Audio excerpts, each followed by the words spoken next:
Hi everyone, welcome back to Travel Tutorials with My Happy Suitcase. Today we're going to explore the whole customs and immigration arrival process. If you've never traveled internationally before, it can be a little intimidating to think about what happens on the other side. I know the first time I took an international flight, I was really nervous.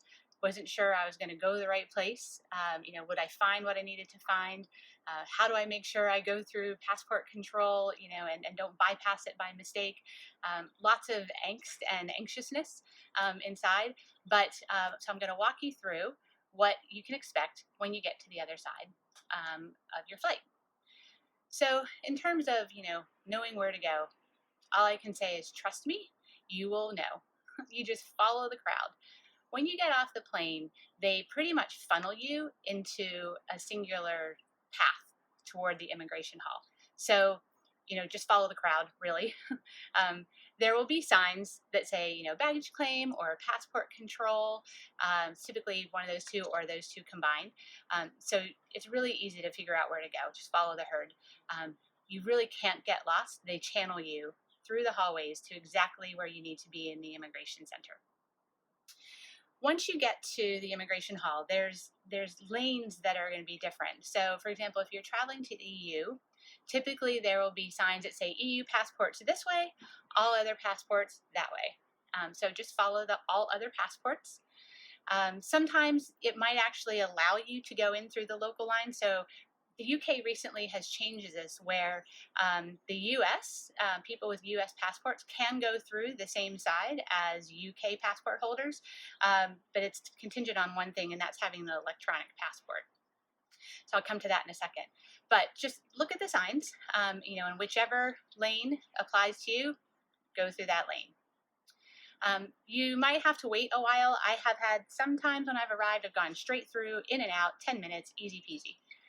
There have been other times when it has taken me upwards of 2 hours to clear the immigration hall because just so many flights came in at the same time and there just aren't enough people at the desks. And unfortunately, there's not a lot you can do. You just have to be patient and wait your turn as you snake through the lane.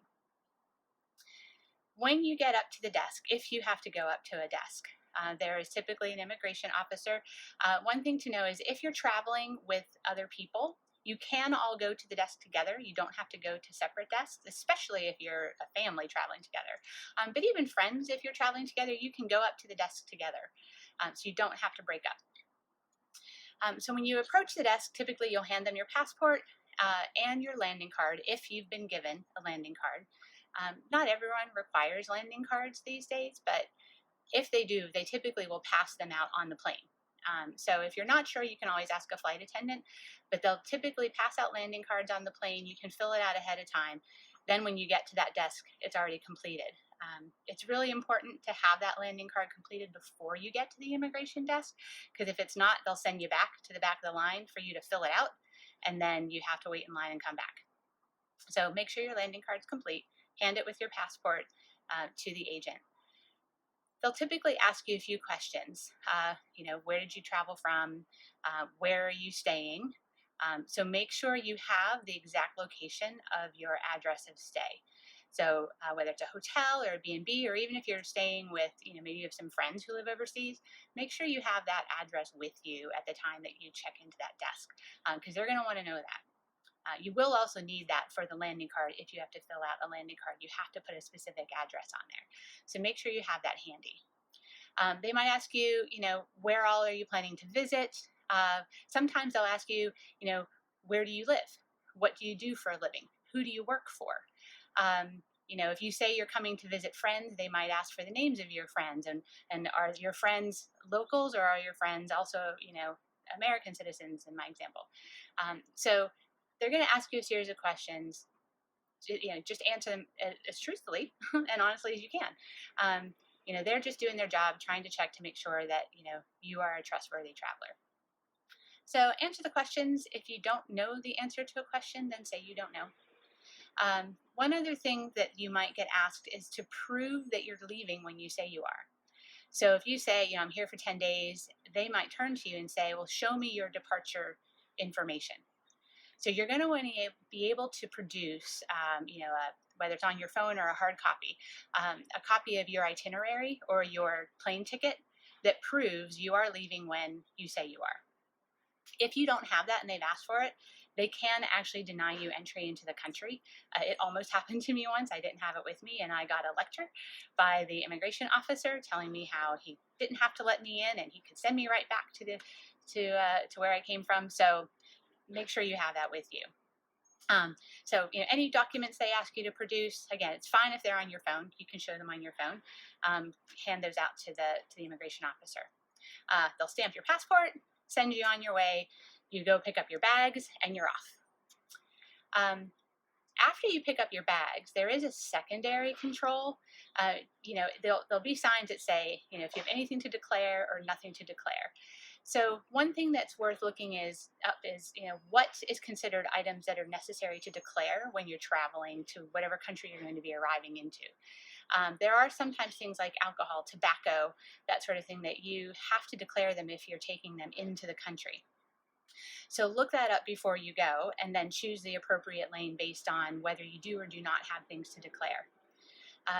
As you go through that lane, it's usually more of a hallway that you're making your way out to baggage claim. There will typically be additional immigration officers who will do random checks. So they'll randomly pull people out of the line just to do a bag search and ask you some secondary questions. Don't be nervous. Just because you got pulled out doesn't mean they suspect you of anything. It's just a random search. They're going to look through your bags, make sure you don't have anything that doesn't belong in the country, and then send you on your way. If they don't choose you for a bag search, you just keep on going, go out the exit, and begin your fabulous adventure. I want to come back to if you have an e-passport.